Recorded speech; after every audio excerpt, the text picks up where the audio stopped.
There was a deep feeling of happiness between us, but there was also a feeling of I'm missing out on something. It was 12 months ago that I was separating. Now I'm in a phenomenal relationship with an incredible man. I'm 5 months pregnant. If you stay in that relationship, what is it going to cost you? I'm this empowered woman who lives this great life. And in that moment, it was like, and you're that woman. Yes. And you're that woman who is settled in her relationship. You are always being led to something phenomenal.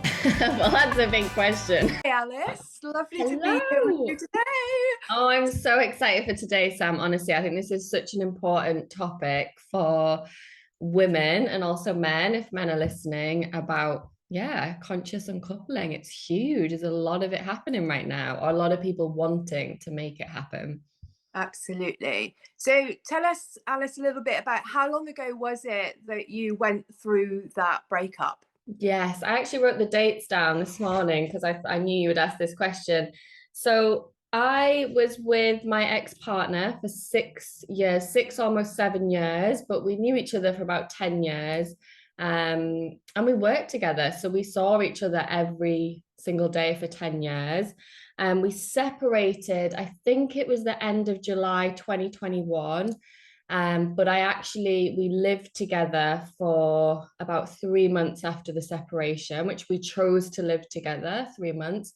So it wasn't until September 2021 that we actually went our separate ways physically. So that was actually 12 months ago, pretty much to the day that we left. We lived in a beautiful cottage, that we left this cottage and moved on with our lives. So it's crazy to think how much can change in a year. For anyone who's thinking, oh my god, do I do it? Like, yeah, 12 months, a Absolutely. lot can change in 12 months. Yeah. And how did you know the relationship was coming to an end? Was there like a process to it, or was it Yeah. like, I just know? Yeah, I think the really important thing that I've noticed around this term, with conscious uncoupling, and it really is a thing, is I often find that when people are conscious uncoupling, they care about each other. They still love each other, but in a different way. They still care about each other. It's not necessarily that they hate each other or something really bad's happened. And in some ways, does that make it harder? I don't know. Like, we'll never know. But it's, for me, it was that the relationship, I don't like to say we were best friends, but we just loved each other. We loved being around each other. We had such great chemistry between each other, but it was no longer about a romantic or sexual or loving in a couple way relationship. We kind of just become like teammates or partners, and that's why it's really hard, because it's distinguishing, oh, have we just moved out of a phase of we're no longer wanting to have sex anymore, we no longer feel like attracted, can that change in the future, or is it that actually this isn't my romantic partner anymore and that it's time to move on? So that probably went on for, I'd say, a couple of years, and we very lovingly and compassionately had lots of open, transparent conversations about, is this right that we're together? Are we happy together? Because there was a feeling of, I'm interested if you can relate to this or anyone else can relate to this. There was a deep feeling of happiness between us, a very deep feeling of happiness. But there was also a feeling of I'm missing out on something. I'm missing out on being swept off my feet, or like, sex is really important to me. I'm very sexual being, of like being ravished in the bedroom, or one of the big things for me was it was becoming obvious that we both wanted different things for our life, where things were heading. So there was a lot of conversations over the past couple of years. But it wasn't until, the question was, how did you know? Is that right? Yeah. Was there a moment There in the end? was, yeah, there was a moment. And the moment was, I remember it so clearly. The moment was we'd moved into this beautiful cottage. It was locked down.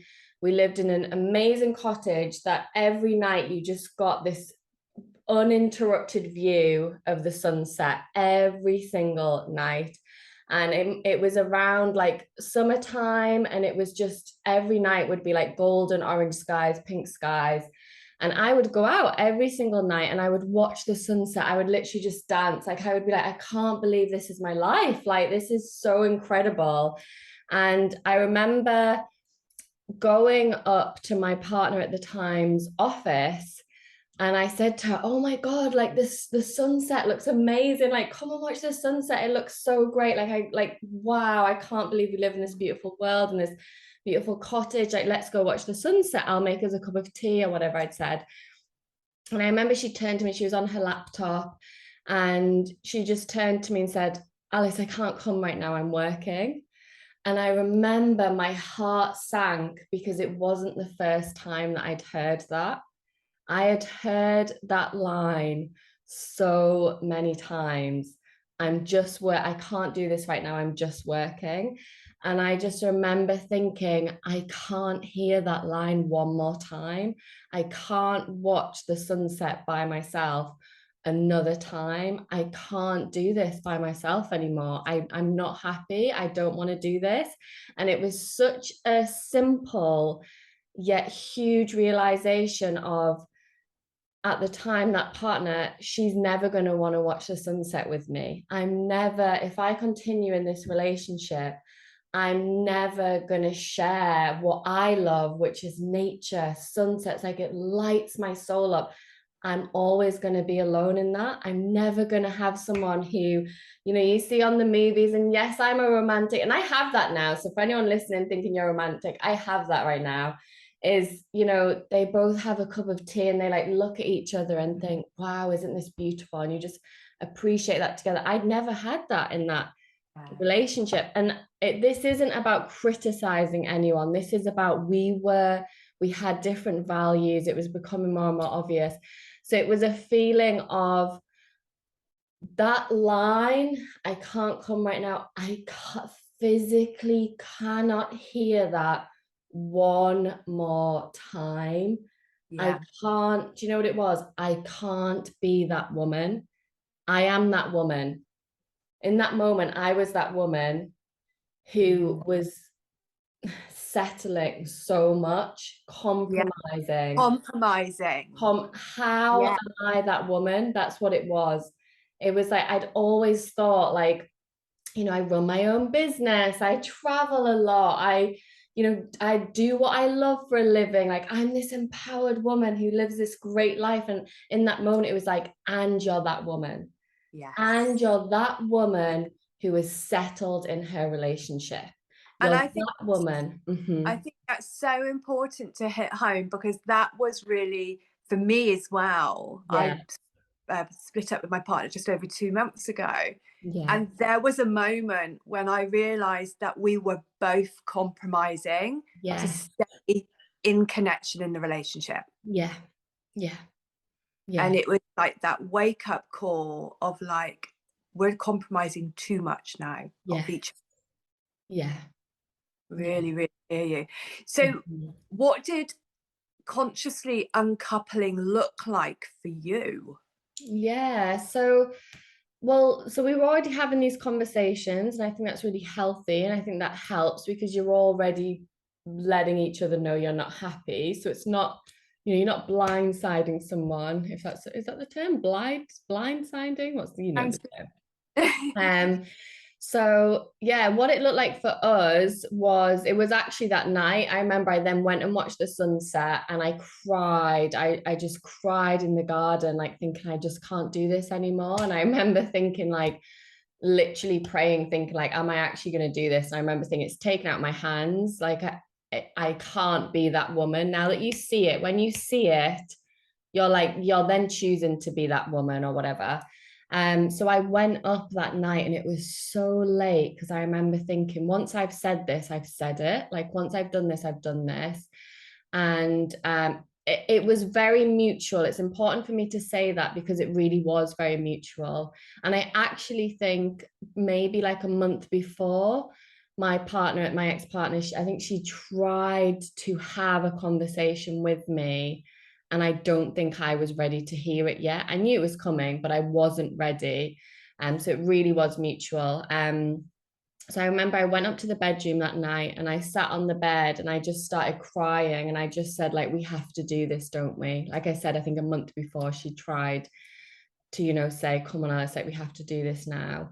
And I remember sitting on the bed and just saying, like, we have to do this. Like I'm a women's coach. I know you work with women as well.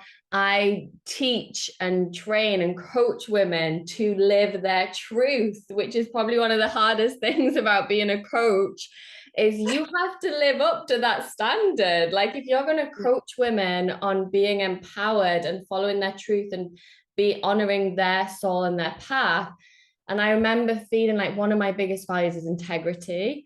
And I remember feeling like I'm just out of alignment. I'm out of integrity. Like we can't not do this. So we sat on the bed and just, it was a really empowering conversation, probably one of the most loving conversations of my life, where we were just crying like in each other's arms. And we just said, like, we deserve better. Like we deserve more than this. And yeah, we made the decision then that we were gonna do it, and it became empowering. Let's do this. Let's make this the best love story of our lives. Let's believe that there's something bigger next coming for us. There must be, because life was already amazing apart from this. There must be something else coming. And we just sat down and said, we're going to do this slowly. We're going to do this gently. We're going to do this compassionately. There is no rush. And one of the things I think what people do when they hear about breakups is we've actually been conditioned through the media, through novels, through movies, what a breakup looks like. You break up. Okay, so what would happen in a movie was we'd break up. I'd pack my bags that night. I'd leave in the middle of the night or whatever, go and stay with family and friends, sleep on their sofa, whatever it might be. And like take the hard break. I'd sit and eat ice cream, put some weight on, feel really sorry for myself. And I remember saying, like, we're going to do this our way. That's what conscious uncoupling like to us is, we're going to do this at our own pace, our way, what feels good. And I'm trained in trauma as part of the training that I've done. And one of the things that always sticks with me around trauma is anything that's too much, too soon, too fast, and non-consensual. And I remember thinking, if we're gonna do this, I want to make this as least traumatic as possible, because this is a traumatic event. We've been together nearly 7 years, and we're separating our whole life. It's going to be traumatic. So I remember we spoke about trauma. My ex-partner is also a trained coach, so she's aware of all these things that happened. And so we said we're going to do this really slowly. We're gonna, because moving out, if we'd have decided to move out of the home that I lived in at the time, which I loved, it was like my happy place, it was so beautiful, that would have been non-consensual for me. It would have been too much, too soon, too fast. If we'd have stopped sleeping in the same beds that night, it would have been too much, too soon, too fast, because our bodies they can't handle it. Our body needs time to receive the information, for the information to land.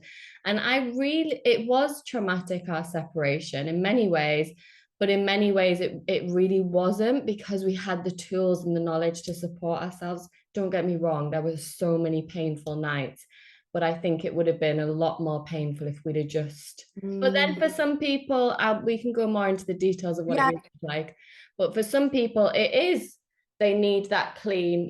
This is the thing about consciously being aware of what your needs are. Absolutely. And every couple's going to be different. Yes. Aren't they?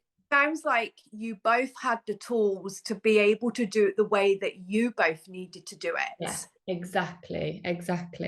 Yeah. And I think you can actually, have like we called it a transition because we didn't like the word breakup, we didn't like the word separation, and that wasn't about us being um you know like ignoring what was happening.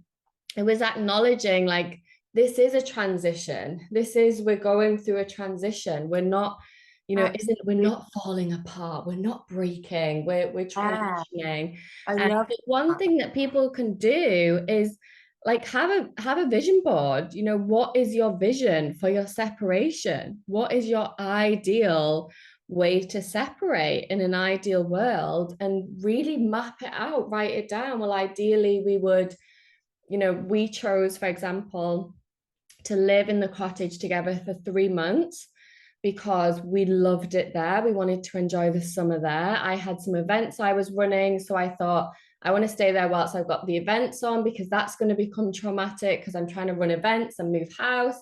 Yeah. But we decided to separate beds. So we bought a sofa bed, which went into a spare room, which my ex-partner moved into that room. And that's how we did it. And we'd still have breakfast together some mornings, because we really enjoyed Yeah. each other's company. And even now we'll have a chit chat and we Yeah. enjoy each other's company. Yeah. Okay. So Yeah. it sounds like you navigated that time really, really well. Yeah, I It do worked think we well did. for you. Yeah, yeah. There Yeah. was definitely nights of, I know we're going to maybe get onto this, but it's painful. It's physically painful. And I think that's where having knowledge about how the body responds is really important, because you have an attachment with someone and your biochemistry is literally linked in with theirs. And so when you separate, your body is going into panic. What is going on? I'm dying. Where is that person? And you physically feel like you're dying, which I will just say, I don't think you can avoid that. No matter how consciously you uncouple, that I agree. feeling of you're dying, you can't avoid it. You can't avoid the pain in a separation, but you can educate yourself so that you can logically say, oh, this is why I'm feeling that way. This is Yeah. natural. This is because my biochemistry is shifting. This is because the attachment bond is breaking. And that's something I found really useful, to be able to talk myself through. This is why your body's feeling this way.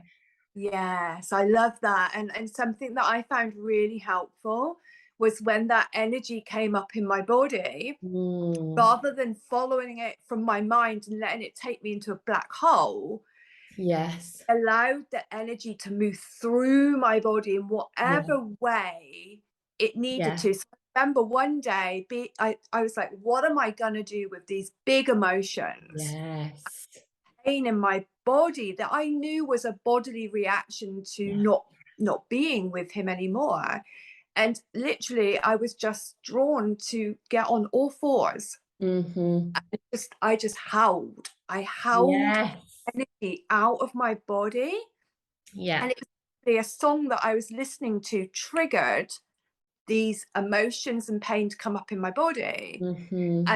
I moved the energy through my body. And that was so, so helpful, because normally in the past, when I wasn't so conscious, I would have gone into freeze around the pain. Yes. Yeah. And that could Yes. have lasted months. Yes, yes, yeah. I'm so glad you brought that into the conversation, because that is a trauma response. Is there's too much happening. Again, trauma, it's too much happening, it's too soon, it's too fast, it's non-consensual. Oh my God, the body freezes, you stop showing up for work, you stop showing up for whatever, you just freeze. And again, when you're aware of, oh my God, my body's freezing, simple things that you can say, I'm going to go and make a cup of, literally move my body. I'm going to get up off this chair. I'm going to make myself a cup of tea. If you can manage it, I'm going to go on a 10-minute walk. And what happens when you take yourself out of freeze is you're saying to your body, we don't need to freeze. Everything's okay. We're not in trauma. We're fine. We're safe. And your body can start to process. And that Yeah. is so, so important. Thank you for bringing that into the conversation, because exactly what you've just said, Sam, people can free this way you hear they just didn't get over that breakup. Yeah. they've just never been the same since, because it's frozen. And all freezing does as a response is it literally freezes. So all those emotions and that processing that needs to be done can still be there years and years on, Absolutely. because you've never dealt with them. So you have to feel it. You have. So, Yeah. I mean, don't avoid it. I remember calling my best friend and I said to her, like, and my family, I sent like a group message, and this is quite a good thing to do. I sent a group message which said, guys, we've decided to separate, and what I need from you is, and it's Mm, really, the separation was really a time of learning to receive more, yeah. which is a really beautiful thing that comes from a separation. um and what I need is, I need you to support me by, I remember saying to my best friend, can you check in with me every day? And she used to send me but I'd wake up every morning, she's amazing, and there would be a text message on my phone like saying, hey Alice, like, how are you today, what have you had for breakfast, or something. And then I remember I'd say to my sisters, my one of my sisters are going through a separation right now, and she said to us, I want one of you to call me every day at 8:45. She lives on the other side of the world, so someone out of our group, there's three of us, will check in with her. And it's just, not everyone will need that support, and not everyone will have access to that support, but what do you have access to, and Mm, how can you ask for that support? Like, tell people what you need right now. I think that's a really powerful thing to do. absolutely. And I Yeah. remember doing something very similar, just really reaching out because, quite often we're great at giving, we're not so good at Yes. receiving. It's been Uh-huh. such a journey for me to be open to receiving. And I think that on its own has been so healing. And Yes. and being able to reach out and just say, hey, I'm just gonna need you all close Yes. to me for the next little while. I'm gonna Yes. get through this, but right now I need that extra support. Yes. See people actually step forward and happy to do that. Yeah. That's just incredibly Yeah. healing. And I think people actually do like to support us, but quite Yes. often we're very independent. We're like, we can do Yeah. it on our Yeah. own. So Yeah. I know when somebody reaches out to me and says, Sam, I need some extra support right now, like I'm 100% available to do that for Mm-hmm. people. And Mm-hmm. more often than not, they're available to do that for us.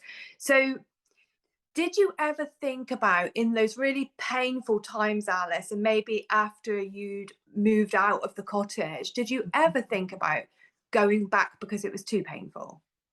The 100% no.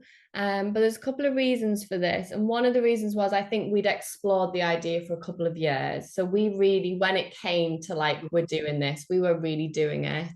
Although we did make jokes, which again, people might relate to, we did make jokes that maybe we'd go off and do our thing. And like in 5 years' time, we'd then, when we've kind of settled down and whatever, we might then get back together. But they were always just jokes, like to comfort us.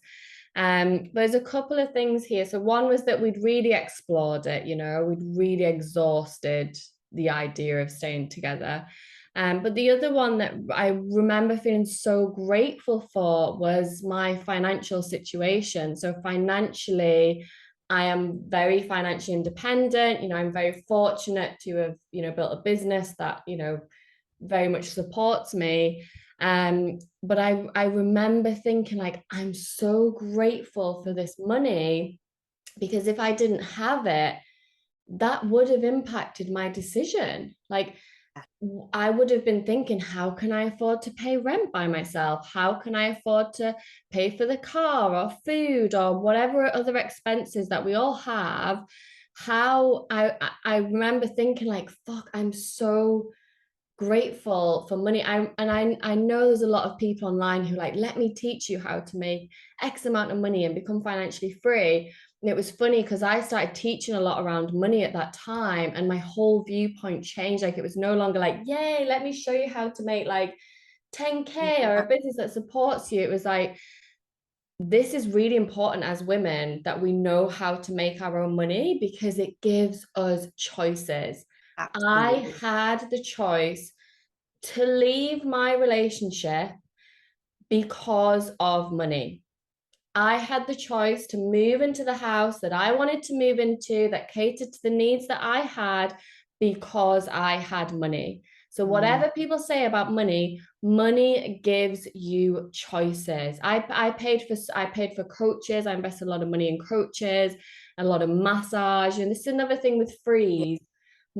Get massages. The body needs touch and intimacy. So as we have in massages, the body's healing and it's processing the transition that you're going through. So I got a lot of massages. I was paying a lot of money to support me through that transition. And I know if I didn't have that money and the ability to make money, I don't think I could have freely and honestly thought about, is this the person for me that I want to spend the rest of my life with? Because what would have also been thinking was, how am I going to pay for myself? How will I ever leave? Blah, blah, blah, blah. So I never thought of going back. Not because I don't care about that person, but because I just knew it wasn't right. And I'm in a fortunate enough position to have the resources to support me to make that change. So it brought on this feeling of, I want to teach women how to make, I have a lot of private clients where I teach them how to make money, because now it has a different meaning. It's not like, yeah, money. It's like, we need money. We need it. And I do wonder if that area of your life wasn't in place, and any of us, worrying about money and how we are going to financially support ourselves is very triggering. Yeah, absolutely. It brings up a lot of fear. And if we think about it, it's not been very long that as a female, we've been able to financially support ourselves. So we've got some strong memories of literally dying. Because we couldn't financially support ourselves. So in the past, we've had no option but to stay in a relationship forever. With no choices. So I do feel like there's the work you're doing, Alice, is incredible, because we need to update our whole being, nervous system, our DNA, that we've got choices now. I love that. That it reminds me of, I remember, and I still feel this every day, I remember thinking, if I have a daughter one day, like, I believe that our children, they're watching us, they're looking at, and we haven't shared this yet, but I'm actually 5 months pregnant right now. So like, this is my first child, so I am going to be an example to someone. And I remember thinking through the separation, like, this is so important, because it's an example of what's possible for women. Like, it's an example that you can separate, that you can support yourself. That doesn't mean you're going to do that forever. It doesn't mean that you're going to be alone forever and that you have to support yourself forever. We all have different views on finances and relationships. But it was like, I want my future daughter or son, to know that if they want to leave a relationship, it's possible, that they don't have to stay. And whether it's impacted people, there's been a lot of relationship separations around me recently, in my family and close people around me. And I always say to them, I love that I can say to them, it was 12 months ago that I was separating. Now I'm in a phenomenal relationship with an incredible man. I'm 5 months pregnant. We watch the sunset together. We're so happy. Like, I love that I have shown them a little piece. I'm not saying that it's all me, but a little piece of what's possible when we follow our hearts. I love that. That feels very important to me for our future children. Like, so important to show. And that's what we do when we make money, when we leave relationships, when we honor our truth. Other people are watching you. They're not listening to you. I can sit here all day and say, follow your truth. Listen to your heart. What matters is, am I an example? And I'm so happy, after a lot of pain, that I can sit here and say, yes, some areas maybe not, but in that area I'm 100% an example of what's possible. And I love that. That is my gift to my children. I love that. And that's such a powerful message. There will be so many people that need to hear this message today. Yeah, absolutely.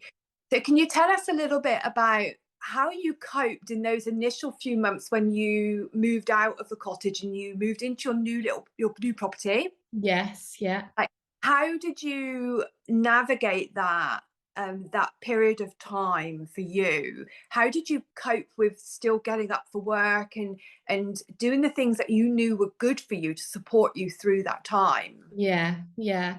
Well, well, first of all, this is interesting. What actually happened was I was initially looking for somewhere to move into, and nothing was quite feeling right that I was going to view. And what actually had happened, and again, this is, I just have to tell the truth of my story. I know it's not going to be Yeah. the same for everyone. What actually happened was my older sister and her partner ended up, there was a family tragedy. They ended up coming over from New Zealand, which was very like out of the blue. And one of those moments of like, oh my God, I needed my sister. They live in in New Zealand. And it was so interesting that unfortunate circumstances had led them to coming home. And I was like, what the hell? Like, this is, although it was really sad, this is perfect timing. So, what actually happened for me was I'm so glad I didn't sign a contract for a house because they ended up living in the UK for 3 months because we were in lockdown. They couldn't get back into New Zealand. They were, so they were Yeah. stuck here in the UK for 3 months, which was great for me. So I ended up living with them. The three of us lived together for 3 months.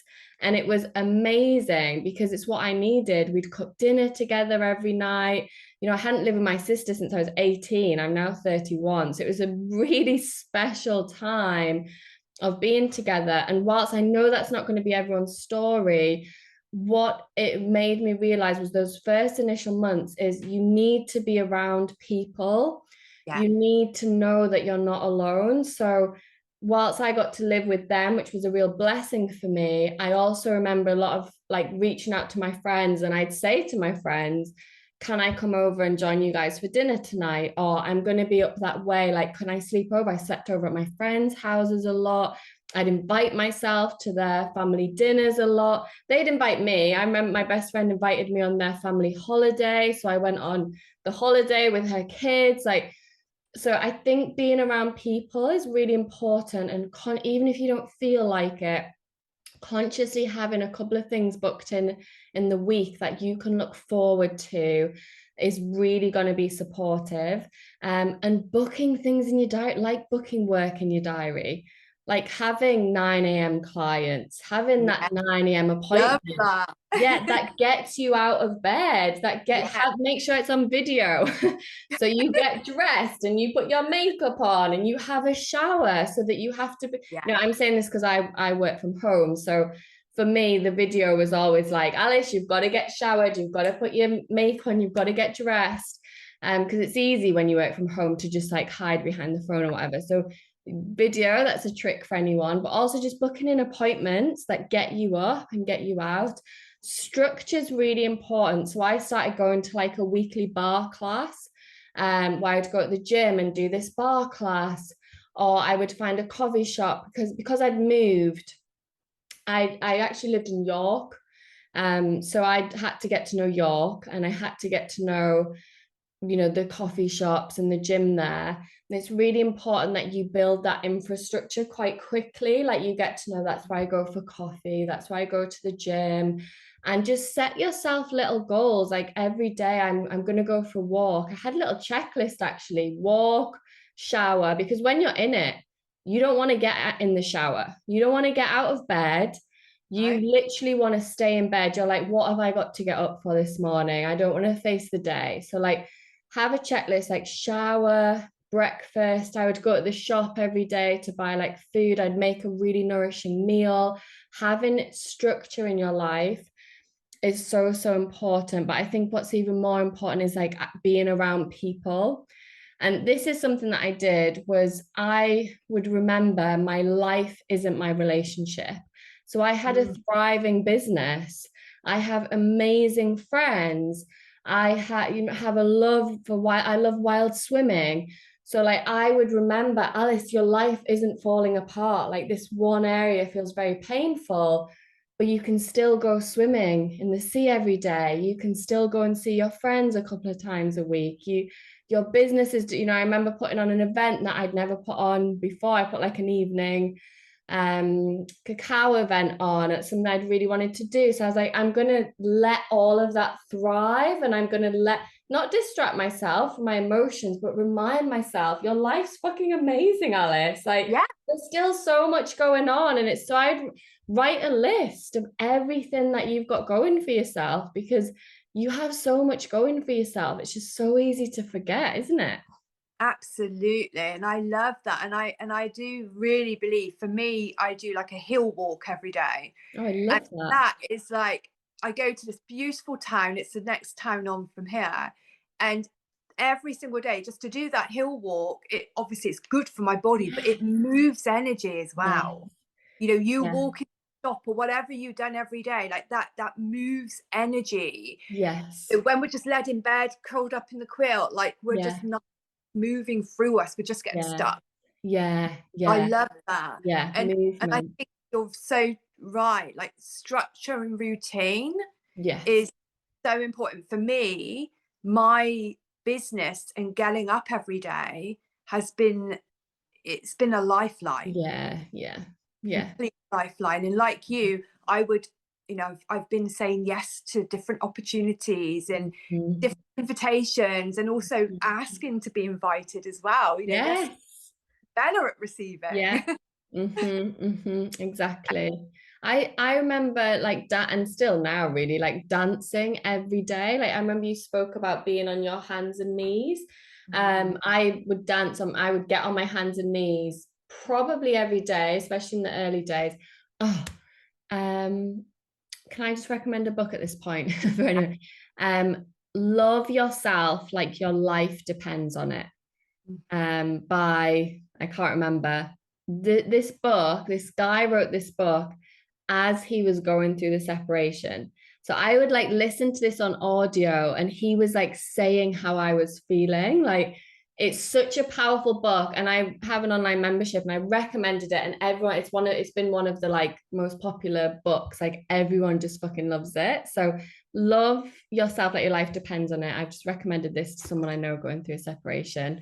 But anyway, yeah, I would dance every night, like move that energy, howl, cry, let the noises that come up, like let it all out. And then the weird thing is, a bit like a baby, you cry, moan, groan, whatever noises, you move your body in really strange movements, like whatever the pain is to come up, and then you're fucking exhausted.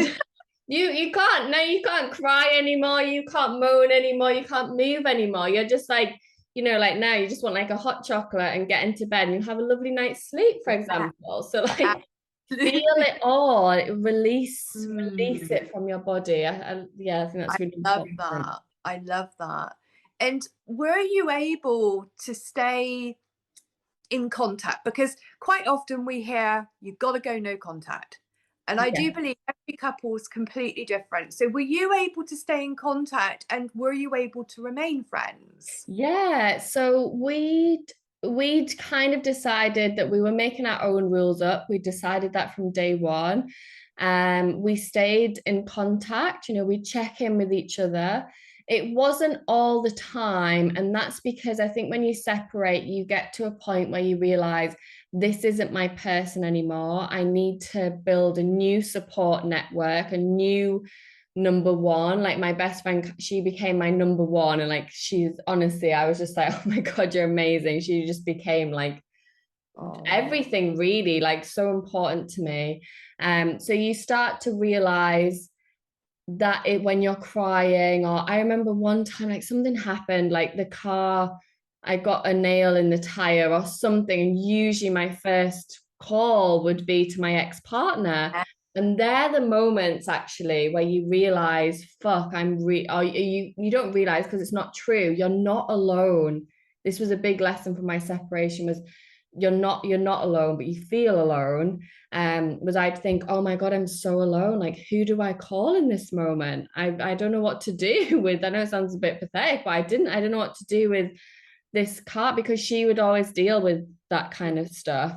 So little things like that are tough. And in that moment, you automatically might want to call that person. But it's like, this is why reestablishing who your support network is really important. So call your mum if your mum's still around, call your best friend, call your family members, like know who those people are and let them know I'm going to be leaning on you a lot more these next couple of months.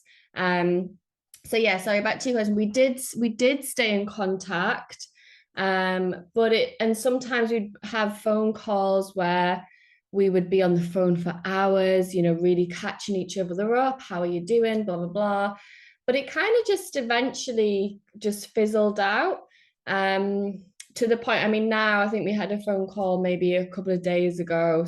Like, I think a bill had come through from our old house, and we'd ended up then having a bit of a lovely chat. So different things happen, but I think make up your own rules. But part of the separation is they're not your person anymore.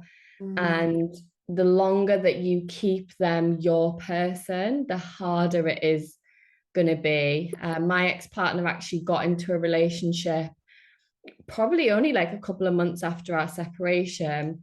And I remember like that was interesting because we were kind of still leaning on each other emotionally a bit.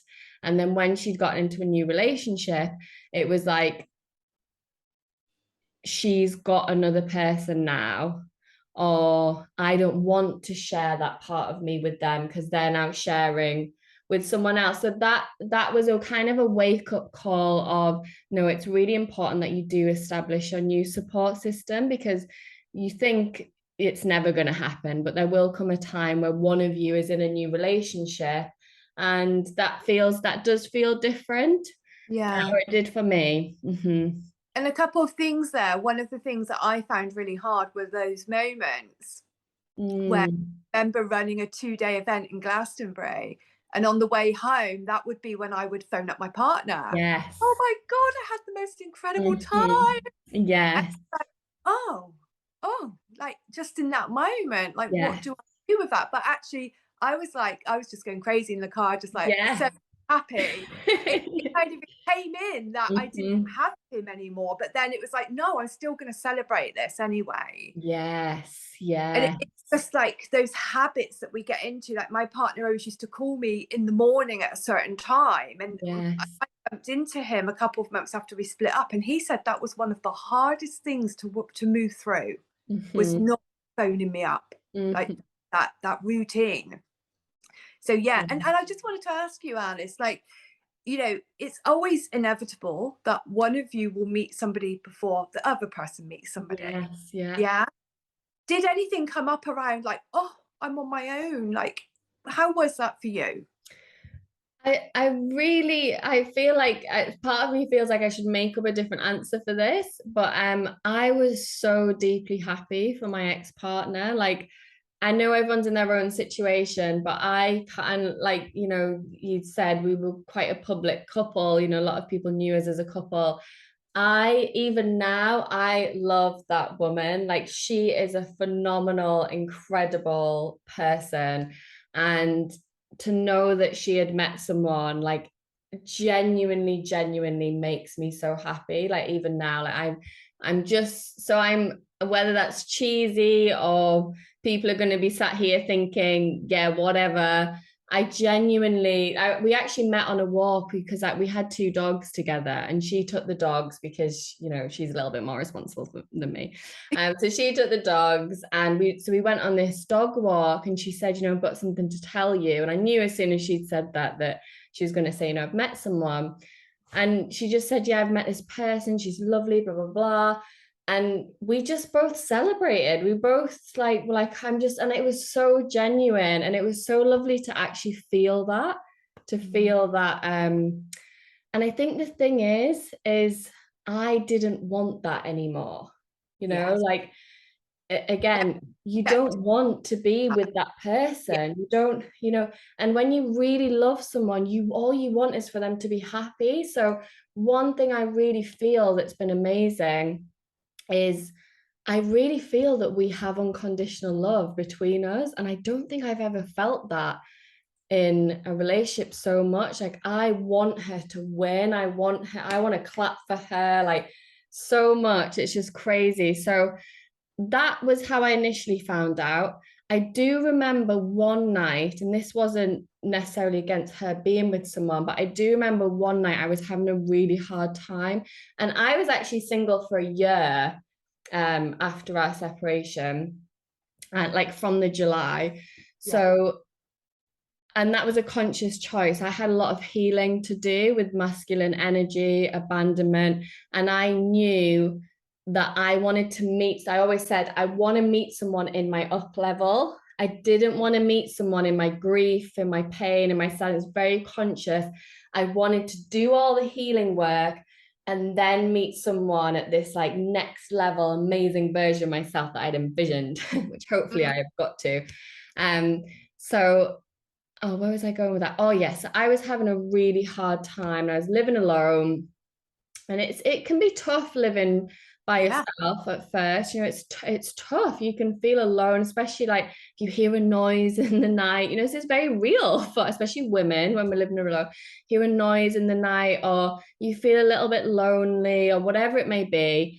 And I remember feeling like angry towards her because I think she'd posted on social media that they'd made like cakes together or something. And we used to make cakes together on a Sunday. And it was the only time I felt so angry because I thought, what, like, why am I dealing with all this anger and you're making cakes? And it was the one time I just had to move through it. And now I can see, it was me just projecting my anger. But it was the only time that I felt really angry because we were still kind of in communication. And I remember feeling like I didn't want to give. I remember feeling like I'm not going to give any more of myself to you, like that kind of feeling. Like we used to chat, we're both very business minded. We both love, spirituality and like the laws of the universe and all those things. So we'd have these chats. And I remember feeling like I'm not giving you any more of that chat, like because you're making cakes and that's that's my honest answer is that was hard. And how I moved through it was, again, you're just aware of that's not real, like that. And what is it triggering within you? That is it. What is it triggering within you? Exactly. Yeah. And for me, it was always, I'm alone. I'm alone. I'm abandoned because my dad left when I was younger. So I have this abandonment wound. And so what I would do, my best friend, like she's amazing. I know I keep going on, but like I'm so grateful, is I would just message her and say, I feel alone right now. And I know that I'm not. So I'm just messaging you to remind myself I'm not alone. And then she would message me back and she'd be like, Alice, you are not alone. Or she'd call me or send me a voice note. And every time I felt alone, I tell someone, like whether it's my mom, my sisters, my best friends, my other friends, I feel alone right now, but I know that I'm not. And then all this love would come in because I'm challenging that belief. So do that, like and it's so vulnerable when you feel that, so vulnerable.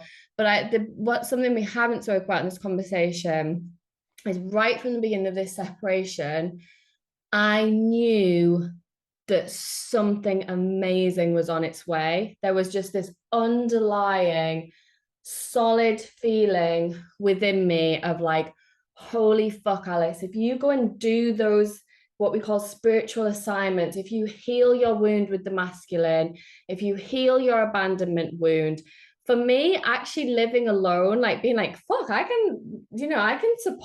could always support myself, but the feeling of actually doing it is so different. Pay my rent by myself, I pay my bills by myself, I pay for my car, my food shop, and all these things by myself.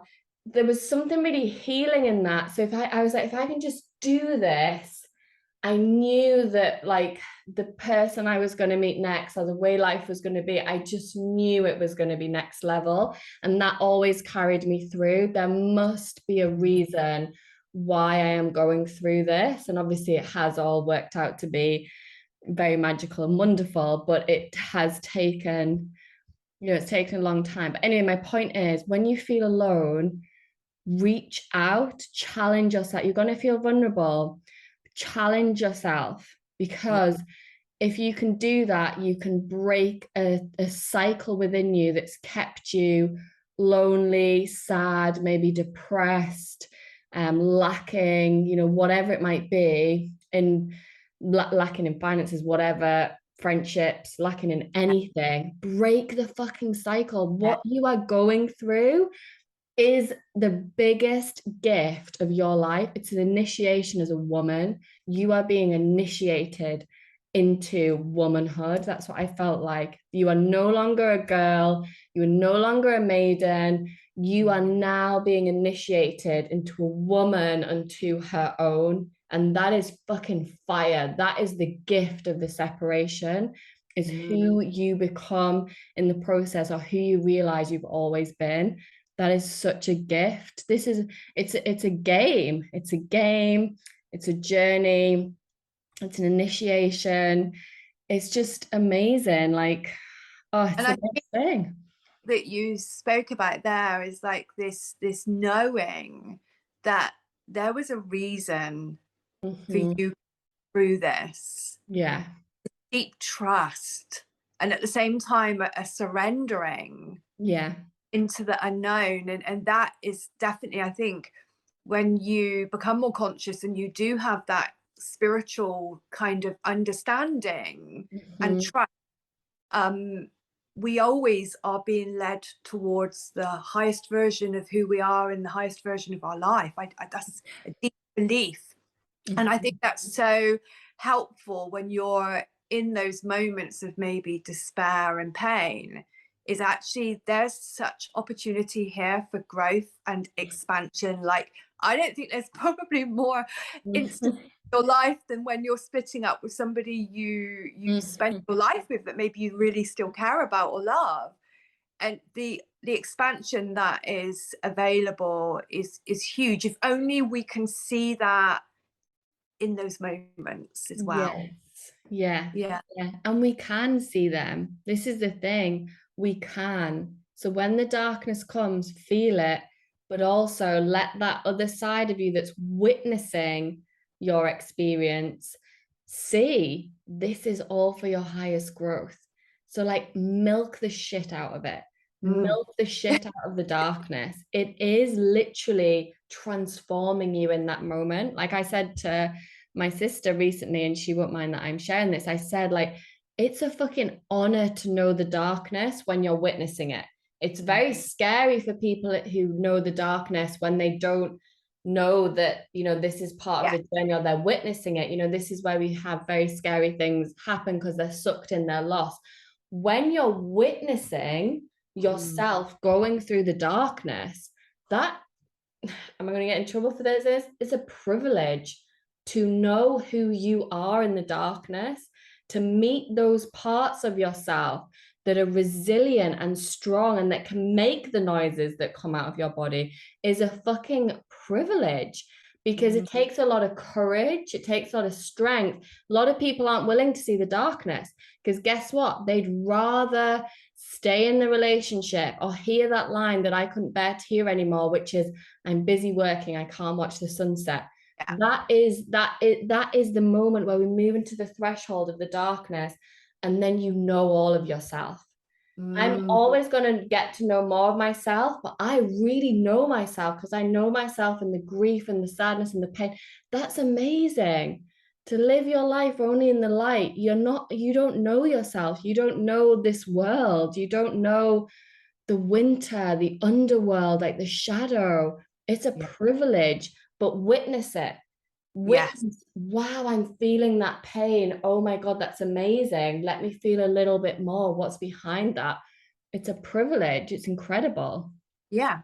It really, really is. And it takes a lot of courage Yes. Yeah. and devotion to living the most incredible Yeah. version of life that we can Yeah. live. Yeah. Okay, with that said, what's your biggest kind of takeaway that you can share with our audience, and then we'll go into like, how did you create the life that you're living Yeah. now, which is My incredible. baby. So, I wanted what was the question? so what's your kind of biggest takeaway Yeah. around your relationship that you had and the breakup, the transition? Yeah. I think that it's really interesting you just spoke about devotion, because I think what came out of it for me was being really like reborn as a woman.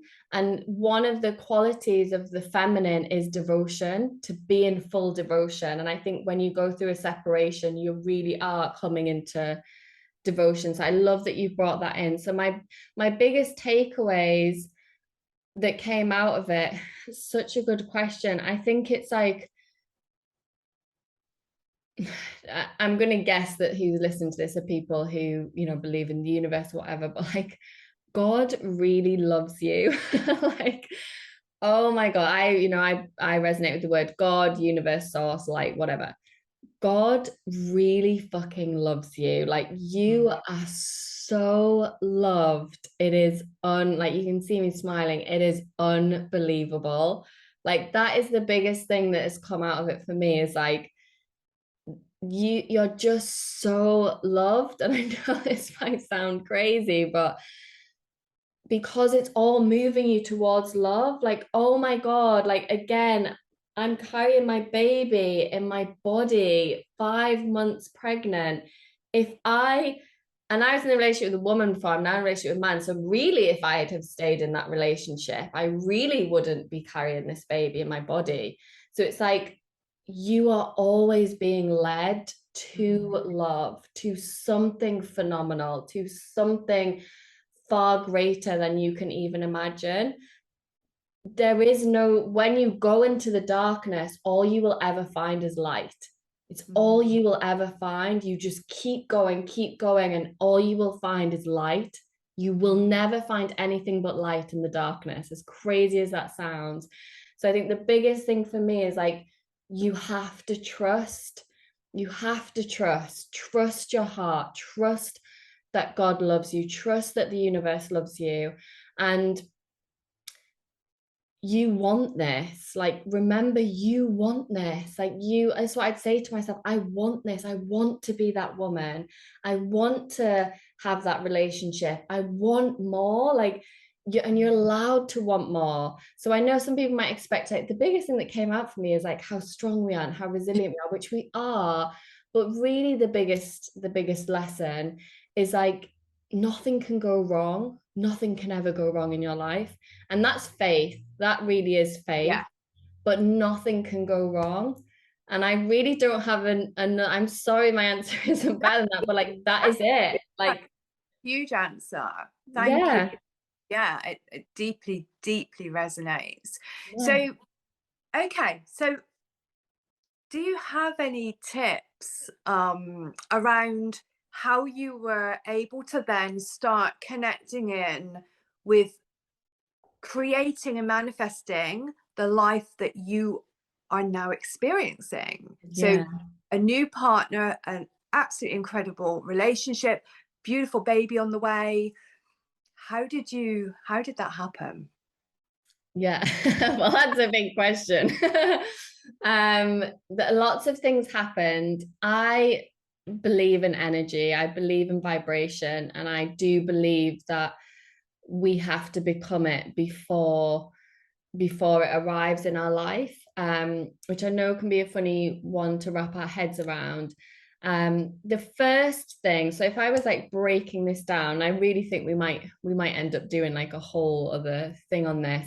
But the first thing, if I was really breaking it down simply, would be like, focus on your healing. And you'll hear this all the time, and you're probably sick of hearing that.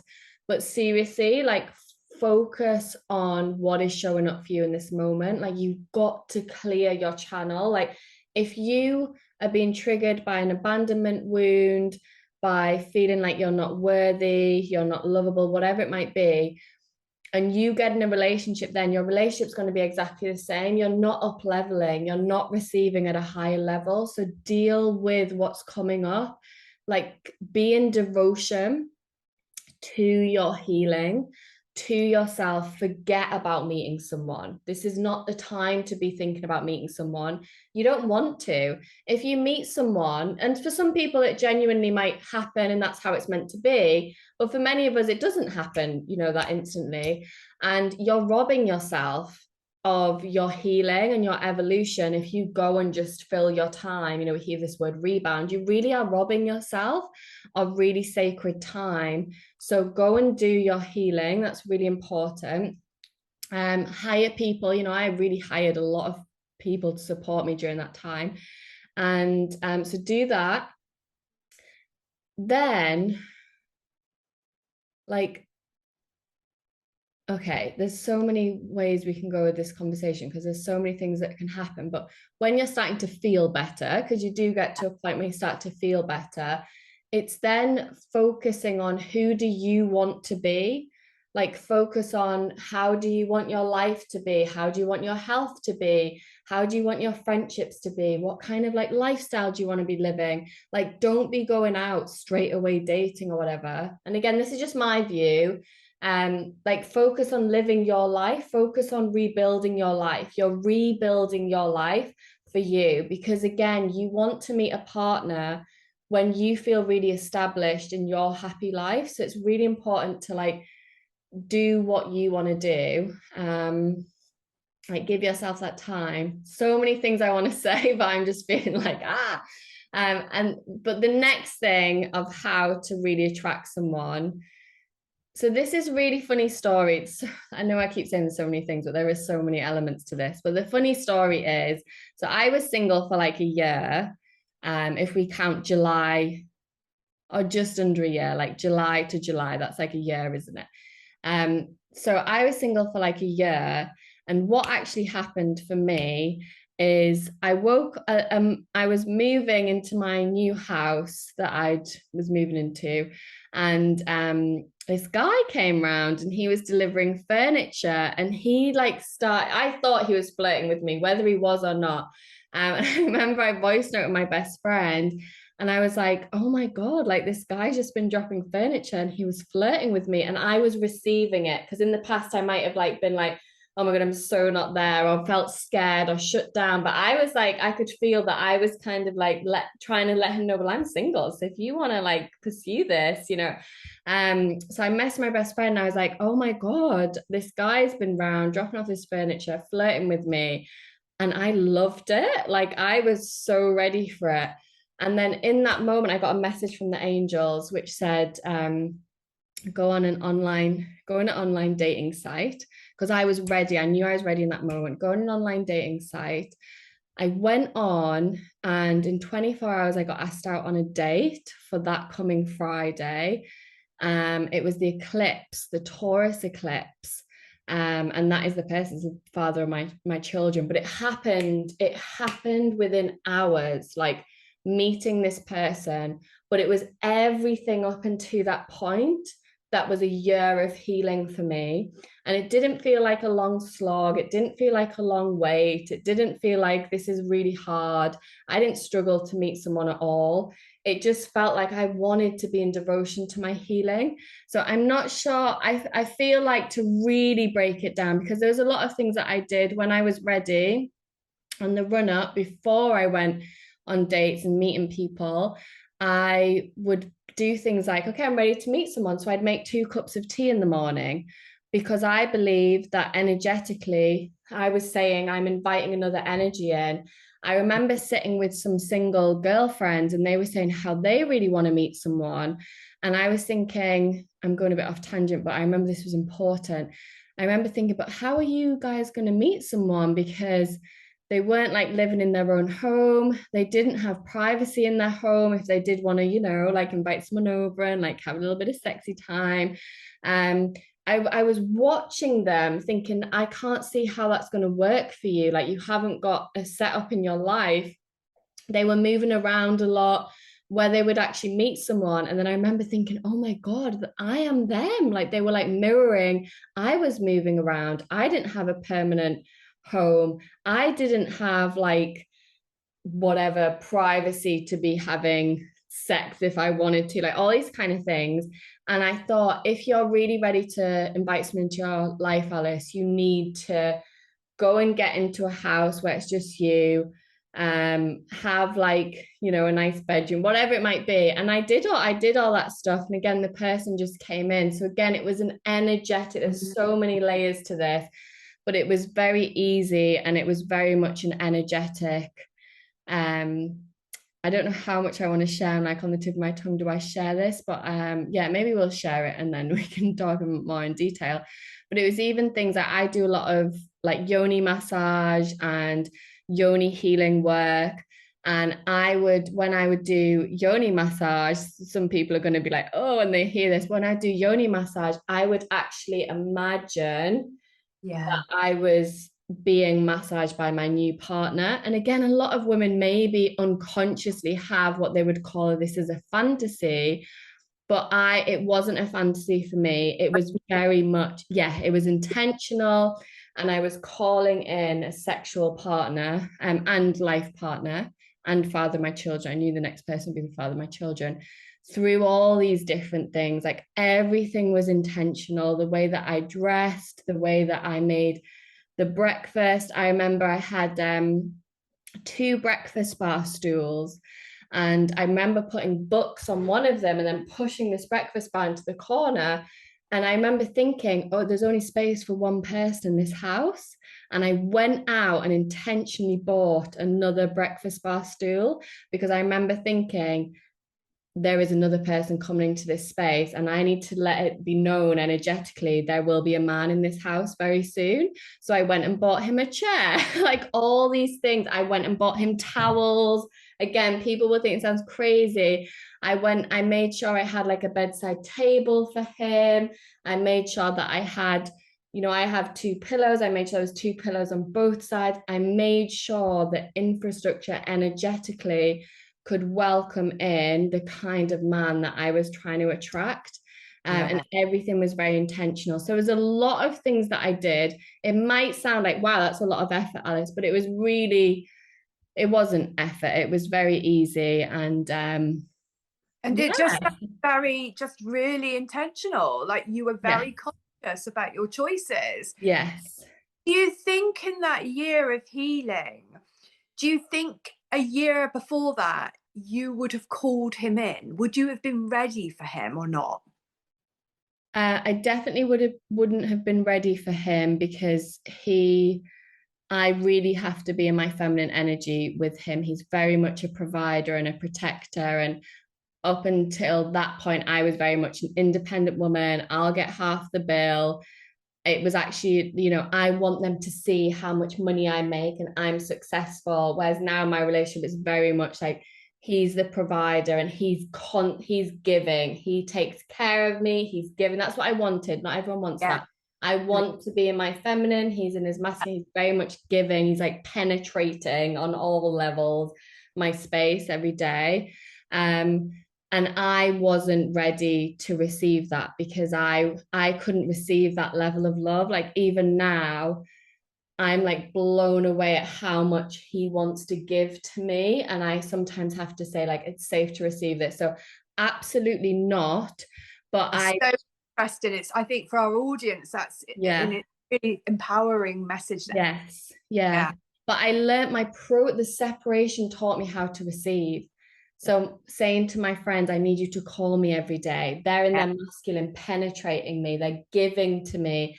Alice, how are you? They would invite me around for dinner. I'm receiving the dinner. I'm receiving the phone calls. I'm receiving the support. So this is why it's amazing. Through the separation, I was being taught how to fully embody my feminine energy. So by the end of that transition, when a man who's very much in his masculine, who wants to give and provide and protect, I can receive that because for the past year, I've been in training to receive support. So no, I wouldn't have been able to, he would have terrified. I would have wanted to show him how much money I make and I can take care of myself and I don't need you and blah, blah, blah, blah. It just wouldn't have been a vibrational match back then. No. So we can see the journey that you had to go on Yeah. to come into alignment with this Yeah. person. Yeah. I Yeah. feel 100%. so empowering, and I feel very similar. Like, 2 months out of a relationship, like, no, like, I'm not Yes. ready. I've got a journey to go on so that Yeah. I be in the best position to meet the right person for me for the next season of my life. Yes, exactly. And that's the whole joy of it. It's like Mm, now that I'm in this relationship and in a totally different season of my life, it's there were times where you'd think, oh, this is so painful, but it's like just fucking enjoy it because it's not going to last forever. yeah, You're not going to be single forever. You're not going to be feeling that pain forever. So just really, really enjoy it.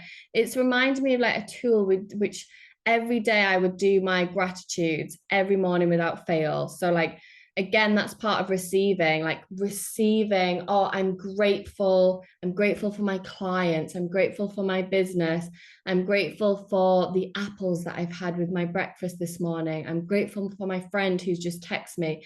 All of that was, I needed that because I needed to stay in that mind frame. But it's all, you're just learning to receive again. I'm receiving the abundance that's already here. And yeah, that's really a really useful tool. yeah, Yeah. absolutely. So, okay, thank you, Alice. Anything else that you'd like to add before we bring this to an end? I'm just like seeing, I wrote here, I'm a living example of what is possible. And I love that because I Yeah, remember thinking I wanted to be, oh yeah, this is a question that I will maybe leave with everyone to think about is what will it cost you if you stay? This was a really big one for me, was really thinking about if you stay in that relationship, what is that really going to cost you in your life? Like so many people are afraid of what they're going to lose when they leave a relationship. I'm going to lose this connection, and maybe financially you're going to lose some money or whatever it might be. What are you going to lose if you stay? Like, what? I believe anything is possible for all of us. I know it in my bones. I really believe we can have what we desire. And what are you sacrificing if you stay? What is the real cost? Not just today, but 5 years down the line, 10 years down the line, 20 years down the line. If you stay in that relationship, what is it going to cost you? And wow, being really honest about that, I think, is a real eye opener when you're at that crossroads. such a big question. And I think for me, I was losing myself. Yes. Yeah. That Wow. that my response to that for Yeah. sure. Yeah. But what about you, Sam? Because you're actually more in it. Yeah. It was a year ago for me. So for you, you're in it. What advice, like what's supporting you? What would you say to people right now who are going through a separation? Very, very similar to you. The being able to receive probably properly for the first time in my life. Mm, So that is such a healing journey, being more vulnerable in my mm, relationships, letting people in closer. mm, There's so mhm, much healing happening, and calling up. I remember calling up my eldest son, Tom, who's 31, and just saying, "Can you come over?" mm, And he was like, "I've just got home from a long day. I'm just having my dinner." And he brought his dinner over with him. mm, And he was like, I was just like, my heart melted. And mm, my youngest son was here as well. And we all huddled on the sofa, and I had a cry, and then we watched telly, then I had another cry. And it was so healing. But for mhm, them as well, to be able to fully support me in mm. that moment. So I can really see my relationships deepening. And also I just say yes to everything now. Like if somebody Yes. invites to something, if it's a body yes, of course, like Yes. I'll just go yeah, even if it's outside of my comfort zone, I'll just Mhm. go. And so I'm meeting lots of new people, saying yes to new opportunities, really like stepping out of my comfort zone. So I really feel like although there's been real moments of pain, and my abandonment wound was definitely triggered, even though it Yeah. was a mutual decision, um it's been the most kind of healing experience that I know is going to continue. And I always remember a quote that you put up once, and it was like your life is the message or Mm. messenger. And Mhm. that always stayed in my mind. Whenever I would come out of integrity, I'm like, my life is the message for myself, but for other people. Yeah. Like, if there's anything going on in my life behind the scenes that I'm not in integrity with, like, is that me being my true version of who I am? And, we want to show up in the world being that authentic version of ourselves. Mhm. That always stays in my mind. Your life is the messenger. I Mhm. Mhm. Yeah. really want to be. I really do Yeah. want that. Yeah. I So, yeah. love that, Sam. I love even like when you're talking about your sons coming over, like with community, people now talking about more community. It's like um a separation leads you to more community. It's funny, you feel so disconnected to one person, but Mm, this the level of connection that comes from a separation is just it is. unreal. Like it's You, amazing. if you can be open to Yes. receiving it, Yes. and I think from what you're saying and what I'm sharing is like, there is so much healing just in that. Yeah. Hmm. Rather than buying into the story, I've got to do this on my own, nobody's there for me really. Like, Hmm. actually, how can you turn that around and create something that for me, it was really about having safe attachments in my life, Yeah. having safe people in my life that, Mm. I would be discerning about who I'd reach out to, like, I want to Mhm. support myself well, but also allowing those people to support me has deepened our relationships. Yes, yeah, yeah. Maybe we could leave everyone with like a challenge, which could be something like Mm, how could reach out to 3 people today to ask for the support you need? Like, do you invite someone over for dinner because maybe the support you need is connection, or invite your dad or brother or friend over to help you decorate your new wall? Like, let's give yeah, everyone a challenge to reach out to 3 people to ask for support and see what that feels like and see how they yeah, receive that. I love that. Yeah. Yeah, yeah, and let us know how it goes. Yes, let us know. Like, asking our audience to let us know how that goes. Like, how does Yes. it feel for them to be supported Yes. Yeah. within 100%. their go through? Yeah. Yeah. Amazing. I've loved this chat. We're going to have to do one of these again, Sam. This has We been will, so Alice. great. We absolutely will. And yeah, thank you for interviewing and sharing. And An honor. yeah, it's been amazing. Thank you, Alice. Mhm.